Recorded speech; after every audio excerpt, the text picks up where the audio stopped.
టీచర్లు వారమంతా చదువు చెప్తారు, అయితారన్నాడు ఇంటి పట్టునుంటారు. బ్యాంకులో కొలువు చేసేటోళ్లకు అయితారం సెలవు ఉంటది. ఎంఆర్ఓ ఆఫీసులా, కలెక్టర్ ఆఫీసులా ఇగిన్ని సర్కారు కొలువురు చేసేటోళ్లకు సుతా అయితారన్నాడు సెలవు ఉంటది. కానీ సర్కారును నడిపించేటి మంత్రివర్గంలో గీసారు మాత్రం అయితారం కూడా సెలవు తీసుకోకుండా పనిచేస్తాడు. అవు కావాలంటే చూడు గా సార్ ఎవల్లో మంత్రి నిమ్మలరామన్నాయుడు సారు సైకిల్ దొక్కకుండా పోయేది అసెంబ్లీ కాదుల్లో బాజాబ్తా బాయకాడున్న చేపల చెరువు కాడికి.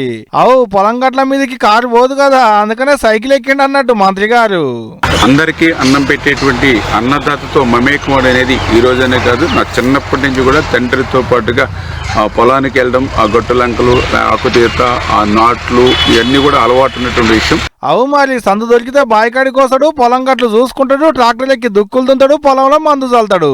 అయితేనే ఇప్పుడు రొయ్యల చెరువు కాడికి పోయి మేతేస్తుండ అన్నట్టు షెర్లున్న రొయ్యలకు. చిన్నగానే అన్న ఆంకల్లో పెడుసు కట్టెలు ఉండగలగా ఈ ఆంకల్లో ఇరిగితే లేనిపోని కథ అవుతుంది. మళ్ళా గిట్లా అంత తిరిగి చూసుకున్నాక ఆటంక నాష్ట చేసి మళ్ళా ట్రాక్టర్ ఎక్కిండు. గిట్లా ఎప్పుడైనా చిన్న అవకాశం దొరికింది.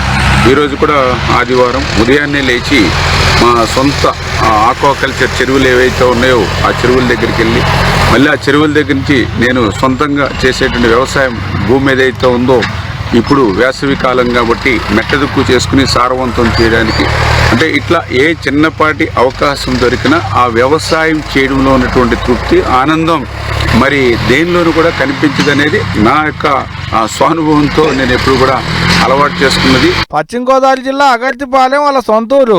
పాలకొల్లుకేంచి 7 కిలోమీటర్ల దూరం ఉంటది. ఈ 7 కిలోమీటర్లు సైకిల్ మీద వచ్చిండు అన్నట్టు. రాష్ట్రానికి మంత్రి సారిపోతారే చిన్నగుంటదా, బాగా కార్లు ఉంటాయి, చుట్టూ గన్మెన్లు ఉంటారు, కానీ సొంత పనుల మీద పోయేటప్పుడు ఎక్కితే బండి, తొక్కితే సైకిల్ అంతే. అయినా ఇది సారుకు కొత్తగా తీయాలి. సందు దొరికితే పొలం పనులు చేసుడు సారుకు అలవాటైన పనే.